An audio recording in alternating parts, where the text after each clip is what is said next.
vamos a ver unas pequeñas vislumbres de la sabiduría de Jesús, porque podríamos pasar toda nuestra vida tratando de entender toda la sabiduría de Jesús y jamás terminar, ¿no?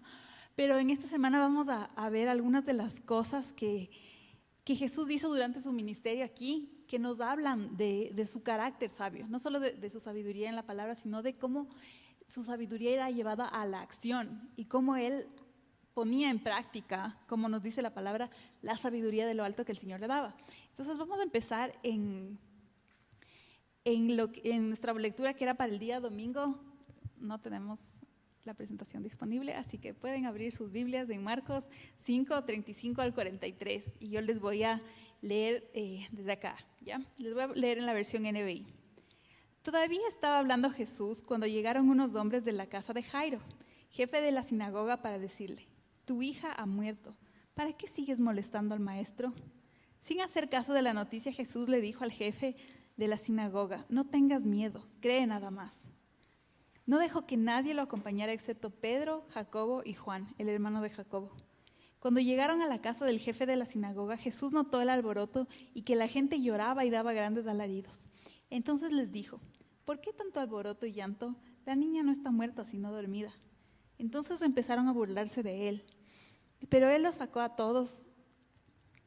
Tomó consigo al padre y a la madre de la niña y a los discípulos que estaban con él, y entró a donde la niña. La tomó en la mano y le dijo: Talita cum, que significa: niña, a ti te digo, levántate. La niña, que tenía 12 años, se levantó enseguida y comenzó a andar. Ante este hecho, todos se llenaron de asombro. Él dio órdenes estrictas de que nadie se enterara de lo ocurrido y les mandó que le dieran de comer a la niña. Miren, quiero que nos imaginemos cómo está Jesús en este momento de la historia.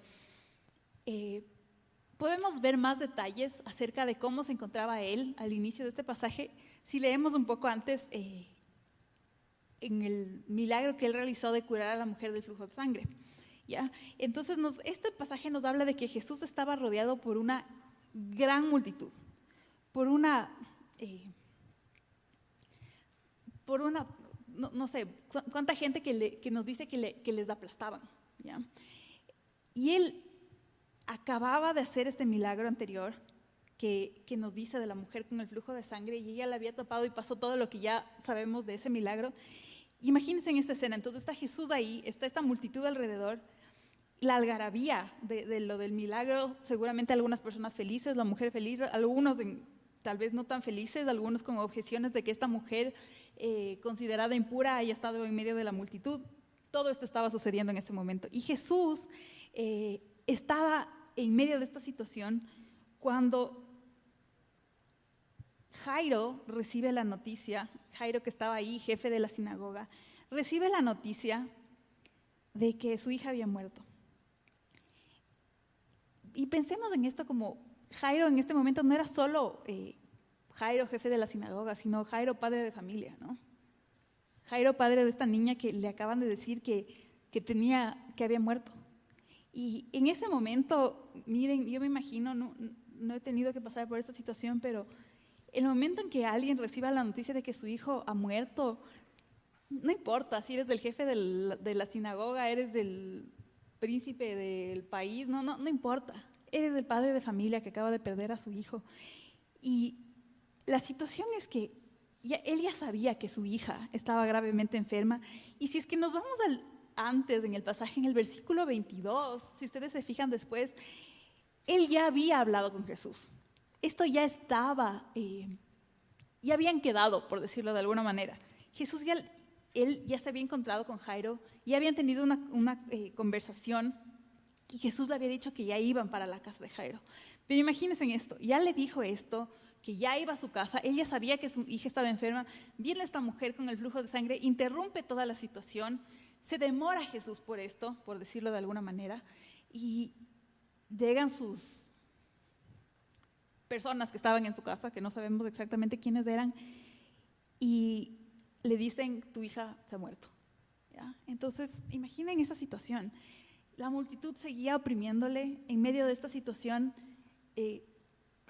Cuando uno tiene una mala noticia, a veces quisiéramos que el mundo se detenga para que nosotros podamos procesar esto y podamos tener un momento para asimilar lo que está pasando, pero no sucede. La multitud seguía ahí, seguían en todo el alboroto, por decirlo de alguna manera, que estaban hace segundos antes de que él se enterara que su hija había muerto. ¿Ya? Y llegaron esas personas y le dijeron, y realmente, aunque eso podría ser el fin de la historia, ¿no? Entonces la hija de Jairo murió, fin. Sabemos que Marcos nos deja registrado que eso no terminó ahí.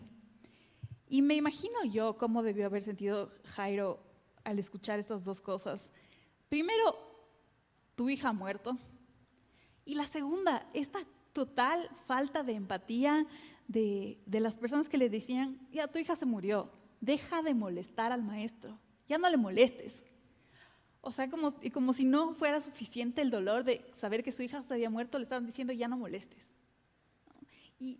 Y realmente podemos ver en lo que sucede a continuación la sabiduría de Jesús. Y como les dije antes, toda nuestra vida podría no va a alcanzar, es un hecho, para entender todo acerca de Jesús y toda su sabiduría, pero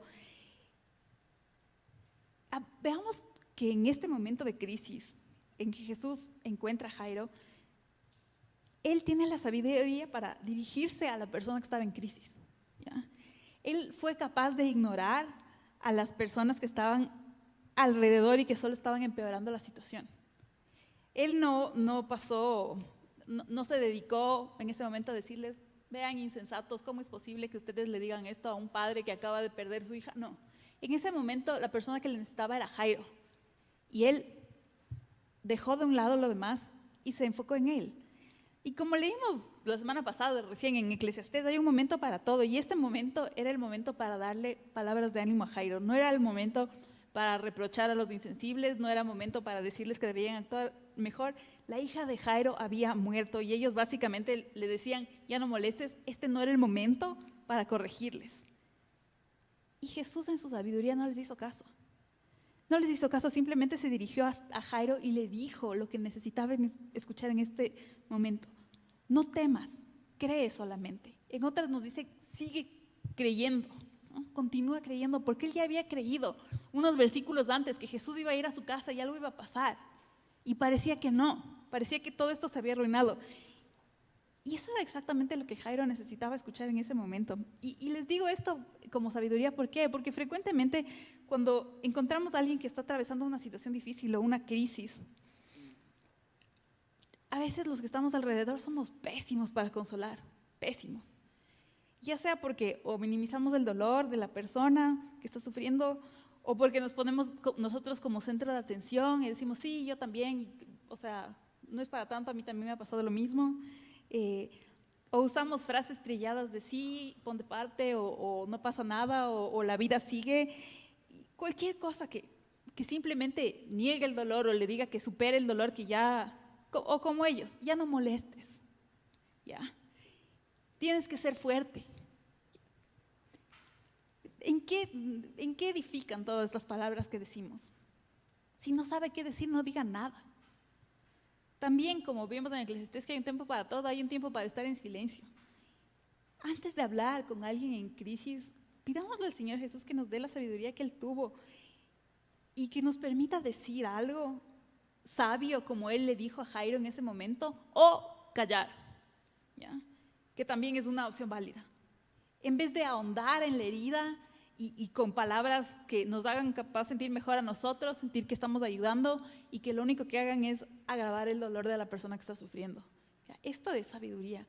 Y en este tiempo realmente nos ha tocado vivir una época en que el Señor nos ha usado a cada uno de nosotros para consolar a muchas personas, porque muchas personas han estado en crisis y seguirán entrando en crisis.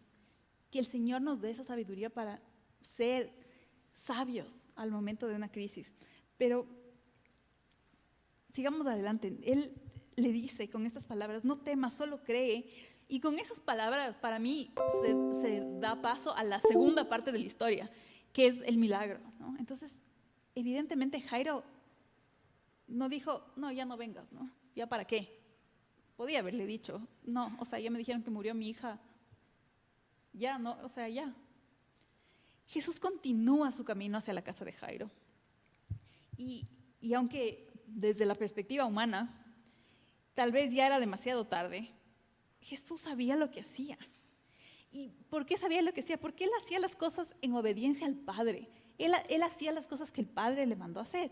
Y continuó caminando hacia la casa de Jairo, acompañado solamente de Pedro, Jacobo, o en algunas de las traducciones puede decir Santiago, es la misma persona, depende de, se usa, este nombre es traducido en algunos como Santiago, en otros como Jacobo, y Juan. Ellos fueron, y para cuando llegaron a la casa de Jairo había este alboroto enorme, por la muerte de la niña, obviamente, ¿no? Y el padre de la niña era alguien importante, ¿no? Así que había mucha gente llorando. Algunos seguramente porque estaban tristes de verdad, otros porque era culturalmente adecuado llorar efusivamente cuando alguien moría, ¿no? Como aquí hace años en nuestra cultura existían las personas también contratadas para llorar, ¿no? En los funerales. O sea, si eras más importante iba a haber más gente llorando por ti. Entonces había esta gente haciendo alboroto y podemos ver que todo este alboroto y todos estos que lloraban no necesariamente estaban tristes. ¿Por qué? Porque cuando usted realmente está triste porque ha perdido un ser querido, no creo que entra alguien, dice algo y usted empieza a burlarse del que entra, ¿no? ¿Qué es lo que pasó con Jesús? Cuando él entró y dijo, la niña está dormida, los dolientes, por decirlo así, los que lloraban alborotadamente, se burlaron de Jesús. Y en este momento, aunque no era la casa de Jesús, sino de Jairo, Jesús usó su autoridad y le sacó de la casa a todos los que no necesitaban estar ahí. Eso también es parte de la sabiduría. Ser nosotros capaces de, con la autoridad del Señor, cuando el Señor nos manda, porque esto es algo de mucho tino, retirar a las personas que no deben estar ahí. Y eso es lo que Jesús hizo. Entonces quedaron solo los que debían estar. Estaban 5 en ese momento, ¿no? Y Jesús y la niña estaban Jacobo, Pedro, Juan. Él les dijo que entren el papá, la mamá y estaba la niña, ¿no? Y estaban todos los que tenían que estar. No, nadie más necesitaba ver esto. Y Jesús se acerca a la niña y en arameo le dice esas palabras que están como talita cum o talita cumi en algunas traducciones. Y esto es niña, o depende de la traducción que tan atrás se vayan, o doncella, o si se van a traducciones más antiguas, damisela, ¿ya? Levántate. Solo imagínense, me da tanta ternura que el dueño y señor de todo el universo le trate con tal respeto y con tal caballerosidad a una niña, ¿no? Que para él cada uno de nosotros es importante y ese es nuestro estándar. Imagínense si Jesús nos trata así. No podemos conformarnos con aceptar otra cosa. Sí, seguramente va a haber gente que nos trate mal, pero a los que no estaban, los que no debían estar ahí, Jesús les sacó. Y él puso este estándar de cómo tratar aún a un niño. Porque sabemos que aún hasta el día de hoy, en las culturas a veces los niños son como, ya, es solo un niño, ¿no? No, él le trata con este respeto y con esta caballerosidad a esta niña. Y Jesús, bueno, le dice levántate y sucede, ¿no? Obviamente, y Jesús les dice que no quería que se enteren de este milagro. Y realmente no sabemos lo que pasó después, ni cómo manejaron los padres de la situación, los padres de la niña, la situación de decirles, bueno, sí saben que es cierto, ya no está muerta, ¿no? O sea, gracias por venir, pero vayan nomás. Pero lo que quiero decirles es que no sabemos, no sé cómo será la escena siguiente, me puedo imaginar muchas cosas de cómo fue la salida de los dolientes de la casa de Jairo, resultando que la niña ya estaba viva, no sé. Pero lo que sabemos es que lo que Jesús hizo, lo hizo por amor a su prójimo y en obediencia al Padre, ¿no? Porque en ningún lado, sabemos que Jairo era un principal de la sinagoga, no dice en ningún lado así como, Jairo, anota ya, verás lo que hice por ti, la próxima si necesito algo, me debes, ¿no? Me debes una. Nunca, no vemos esto para nada. Él lo hizo por amor, esperando nada a cambio, y de ahí se fue. ¿Por qué? Porque tenía que seguir a donde el Padre le mande, ¿ya? Y con eso vamos, me alargué mucho en este pasaje, pero es una historia realmente hermosa acerca de la sabiduría de Jesús. Vamos a lo que teníamos para el día sábado, que es lo que se encuentra en Marcos 6, 1 al 6. Ya funcionó la presentación. Ya.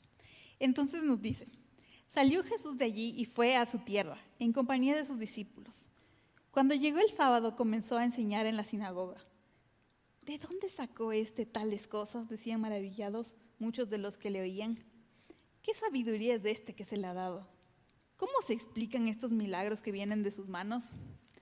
¿No es acaso el carpintero, el hijo de María y hermano de Jacobo, de José, de Judas y Simón? ¿No están sus hermanas con nosotros? Y se escandalizaban a causa de él. Por tanto, Jesús les dijo: en todas partes se honra a un profeta, menos en su tierra, entre sus familiares y su propia casa. En efecto, no pudo hacer allí ningún milagro excepto sanar a unos pocos enfermos al imponerles las manos. Y él se quedó asombrado por la incredulidad de ellos. Jesús recorría los alrededores enseñando de pueblo en pueblo. Miren, al llegar el sábado, Jesús fue a la sinagoga. Y en este lugar empieza él a enseñar a las personas que están ahí, y las personas quedan deslumbradas, como nos dice ahí, por la sabiduría que tenía Jesús. Pero antes de que él pueda enseñarles, primero tuvo que obedecer. Esa es su sabiduría también, ¿no? Fue donde tenía que ir. El día que debía congregarse, se congregó. No dijo: es que lo que pasa es que ayer tuve un día, no saben, o sea, una niña y una mujer, y no saben todo lo que me pasó en el camino, entonces estoy cansado, ¿no? No, realmente no. Y yo sé que en este momento hay muchas razones por las que algunos no pueden congregarse, pero veamos si esas razones realmente son razones válidas, o solo ya nos acostumbramos a que ya no pensamos que ya no necesitamos congregarnos. Pero bueno, ese es otro tema para otro momento. Entonces, aquí vemos que él estaba enseñando en la sinagoga, y vemos el avance de lo que vimos la semana pasada, de cuando él era este niño de 12 años que estaba ahí sentado y preguntando y haciendo preguntas y aprendiendo con esta hambre de la palabra, y ahí en el templo sentado, a esta escena muchos años después, cuando ya era un hombre adulto, él enseñando en la sinagoga, ¿cierto? Y su sabiduría era deslumbrante. Entonces, no solo porque él era un buen maestro, porque obviamente sabemos por sus métodos de enseñanza en las parábolas que era un excelente maestro, sino porque él estaba lleno de la sabiduría de lo alto.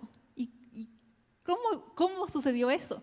Por lo que vimos antes, por lo que vimos en todos estos versículos anteriores, porque él desde pequeño aprendió a temer al Señor y obedecía al Señor en todo y amaba la palabra de Dios. Por eso es que tenía esta sabiduría de lo alto para enseñar, ¿no? No solo que era un buen orador, era un buen maestro, ¿no? Y por otro lado tenemos a la audiencia, al verse que se encuentra así sorprendida de la sabiduría de Jesús, y cuestionan el porqué de esta sabiduría. Y realmente vemos el orgullo que puede haber en nuestros corazones en este momento, ¿no? ¿Cómo es que alguien así puede venir a enseñarme algo y de forma tan excelente, ¿no? Los cuestionamientos de ellos se basaron en cosas externas, realmente. No se basaron en que su enseñanza era buena, mala, adecuada, no adecuada. Fue como: ¿quién es de no es su mamá María, no es un carpintero, no son estos sus hermanos y sus hermanas. O sea, ¿saben cuál es el estatus socioeconómico de este individuo? Es solo un carpintero, ¿no? Básicamente. ¿Cómo es que viene a enseñarnos así? El hecho de que la sabiduría viniera de alguien, no sé, que no era rico o poderoso en ese tiempo, les escandalizaba. Eso nos dice, les escandalizaba. Pero yo quisiera preguntarles a ustedes, y que cada uno de nosotros analice en su corazón, ¿cómo recibimos nosotros la sabiduría? ¿Nos dejamos deslumbrar por lo externo? ¿O realmente escuchamos al sabio? O sea, porque vivimos en un mundo en que estamos acostumbrados al espectáculo. Cuando alguien quiere transmitirnos algo, va a haber luces, una puesta en escena, una preparación, un todo, ¿no? Y un excelente espectáculo con un excelente orador. Y muchas veces nosotros creemos más lo que nos dice alguien en un buen espectáculo que lo que nos dice la misma palabra de Dios. Entonces, por favor, no caigamos en lo mismo. Ahora viéndolo muchísimos años después, nosotros decimos, ¿cómo no apreciaron la enseñanza de Jesús de esa mañana en la sinagoga y les pareció mal porque era carpintero? Pero lo mismo puede suceder ahora. ¿Cómo es que podemos despreciar la enseñanza de la palabra de Dios porque el espectáculo no está bueno, ¿ya? O porque el orador de adelante no es como yo he visto en internet, ya, lo que sea. El punto es que nuestra fuente de sabiduría es la Biblia, ¿no? Entonces, ¿qué importa quién sea que le habla? Eso es lo de menos. Lo que importa es si lo que dice se apega o no se apega a la Biblia. El Señor nos está o no nos está hablando a través de eso. Y ya, eso es todo. ¿Es palabra de Dios o no es palabra de Dios? Ya, la persona que nos traiga eso es lo de menos, es irrelevante. Nosotros como personas que el Señor nos da la potestad de estar adelante, de enseñar, somos irrelevantes, completamente irrelevantes. Es la palabra del Señor lo que importa aquí. Lo triste es que, imagínense en esto, ellos le vieron a Jesús y vieron un carpintero, cuando realmente, obvio que tenían adelante un carpintero en términos humanos, pero delante de él tenían el dueño y Señor de todo el universo y de todo lo creado, pero no pudieron verle. Y vean esta diferencia. El rato que ellos se escandalizaron, en este momento Jesús estaba en una sinagoga. Debe haber habido una autoridad en esa sinagoga. Y Jesús no les mandó sacando, a diferencia de lo que pasó en la casa de Jairo, que les dijo, ustedes se escandalizan, se van. No fue así. ¿Qué pasó con la sabiduría de Jesús? Bueno, la sinagoga que era su audiencia y no todos la recibieron. Y fue tan drástico esto que nos menciona Marcos, que Jesús se asombró de la incredulidad de ellos. Y que, bueno, en última instancia ellos y los que estaban ahí en ese pueblo fueron los que se perdieron de las bendiciones, porque debido a esto nos dice que Jesús no pudo hacer ahí muchos milagros, ¿no? Y esto me hace pensar a mí, ¿cuántos milagros era lo habitual de milagros que hacía Jesús por donde iba? Porque si nos dice, casi no pudo hacer nada, solo sanar a unos pocos a los que les puso manos, y esto era como nada, ¿no? Esto era casi nada para el día de ministerio de Jesús.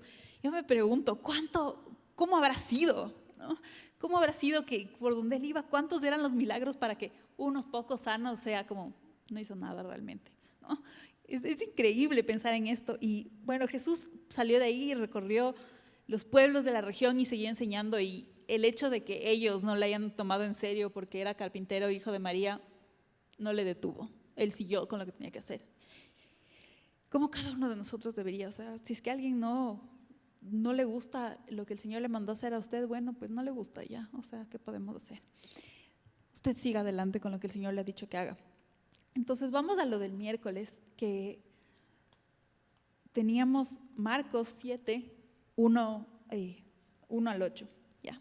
Nos dice, los fariseos y algunos maestros de la ley que habían llegado a Jerusalén se reunieron alrededor de Jesús y vieron a algunos de sus discípulos que comían con manos impuras, es decir, sin habérselas lavado.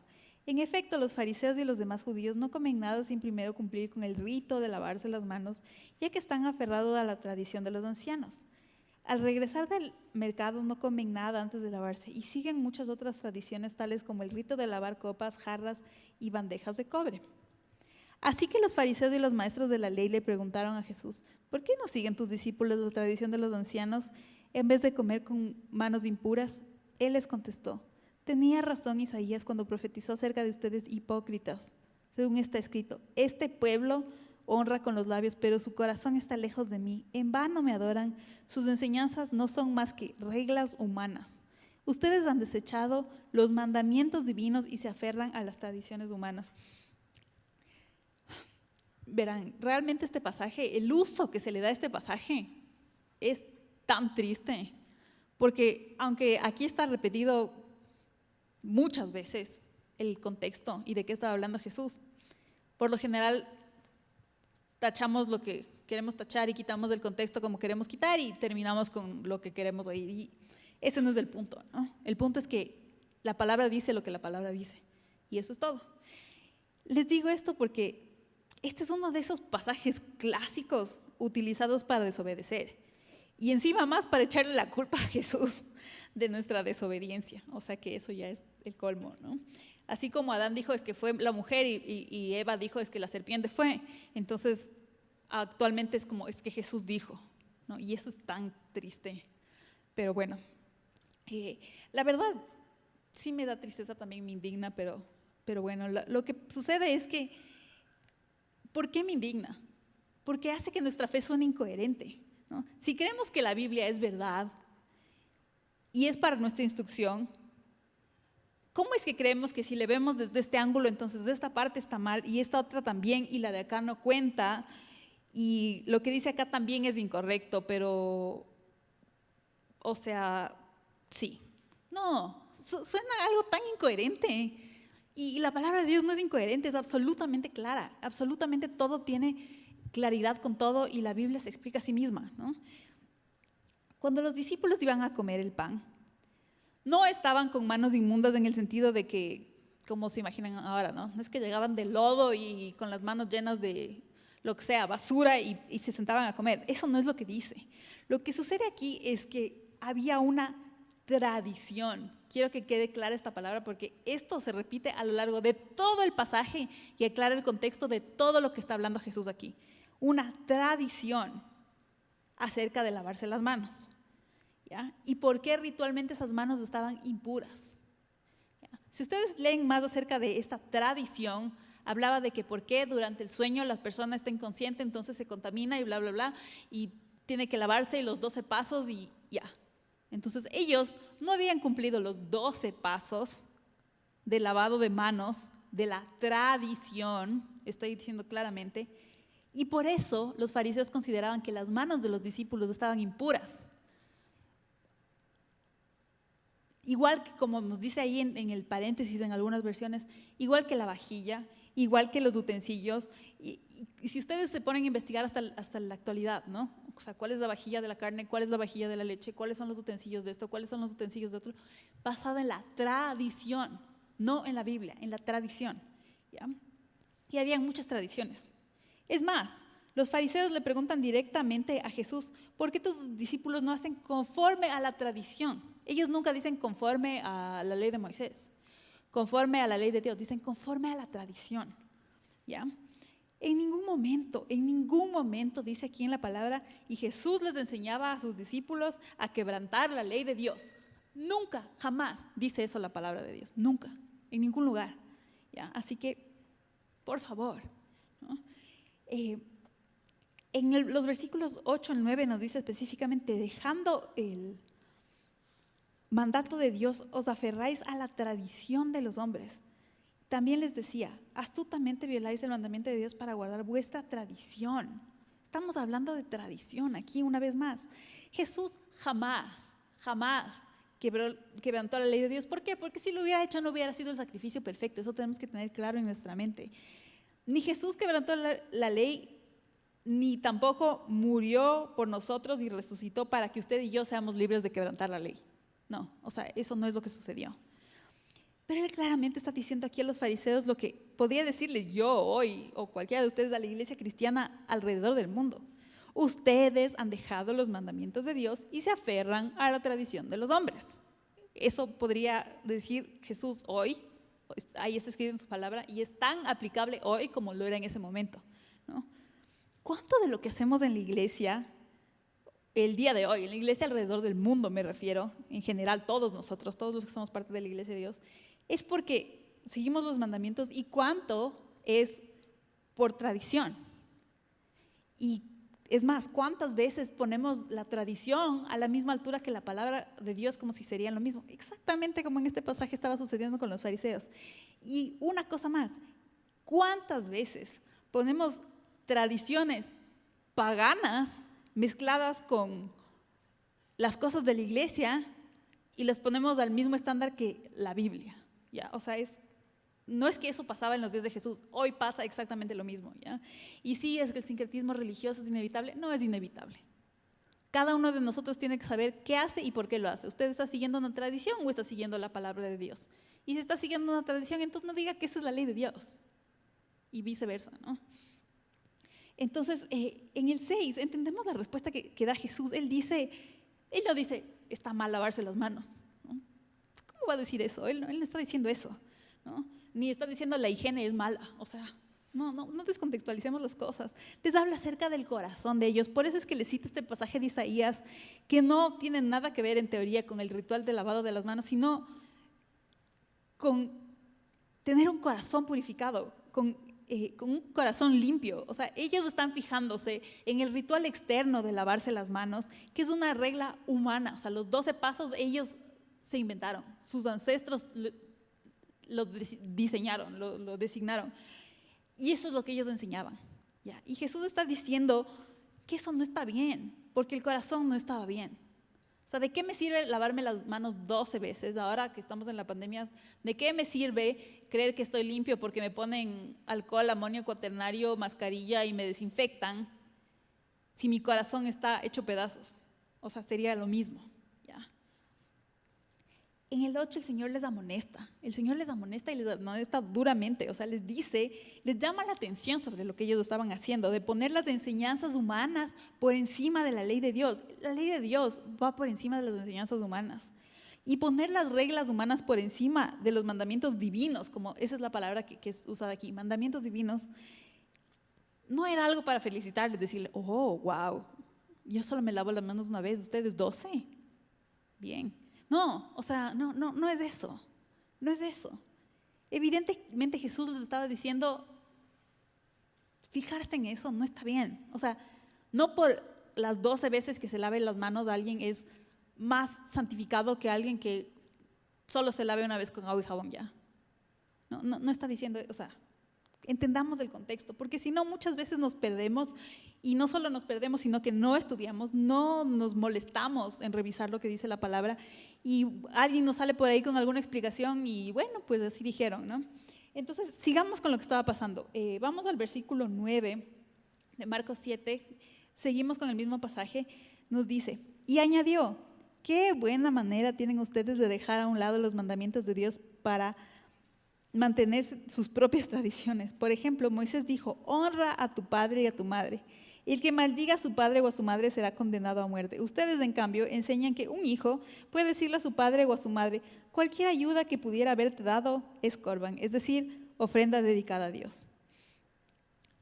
En ese caso, el tal hijo ya no está obligado a hacer nada por su padre ni por su madre. Así, por la tradición que se transmite entre ustedes, anulan la palabra de Dios y hacen muchas cosas parecidas. De nuevo Jesús llamó a la multitud. Escúchenme todos, dijo, y entiendan esto. Nada de lo que viene de afuera puede contaminar a una persona. Más bien lo que sale de la persona es lo que contamina. ¿Ya? Entonces, una vez más, por favor, contextos. Todo esto sigue siendo el mismo pasaje, ¿no? Así que no saquemos de contexto un pedazo y luego digamos, es que yo vi que en el versículo no sé qué, ya. Entonces, contexto, antes de que cualquier otra cosa. En estos versículos, miren, Jesús continúa esta amonestación, está hablando de un ejemplo en el cual ellos invalidan el mandamiento con una excusa. En este caso es el mandamiento de honra a tu padre y a tu madre. Entonces, ¿qué es lo que pasaba aquí? Ellos necesitaban honrar a su padre y a su madre cuidándole, si es que eran padres ancianos que no podían ver por sí mismos o madres, lo que sea, ¿ya? Por la situación que sea, que la palabra nos explica, ellos necesitaban cuidar a sus padres. Decían, ¿sabes qué? Mamá, papá, no te puedo ayudar porque justo lo que te iba a dar resulta que di como ofrenda, entonces ya no tengo para ti. Entonces ahí les está diciendo, por su tradición invalidan y no están honrando a sus padres y a su madre. Este era un ejemplo de esto, ¿no? No significa que esto solo aplica para el mandamiento de honra a tu padre y a tu madre, ¿no? Esto, por favor, aplica a todos los mandamientos. Si le parece terrible que ellos hacían esto de dar una ofrenda en lugar de ayudar a su padre y a su madre porque ese era un pretexto, bueno, entonces en vez de fijarnos en eso, fijémonos en cuál es nuestro pretexto. ¿Cuál es nuestro pretexto? ¿Cuál es nuestra excusa para dejar de cumplir cualquiera de los mandamientos, ¿no? Y aunque parezca una excusa santa, ¿no? Porque en el caso de ellos era como una buena excusa, una buena justificación. Estoy dando esto en ofrenda, o sea, es corban, es entregado a Dios, es santo. No, ¿cuál es nuestra excusa y cuál es nuestro pretexto?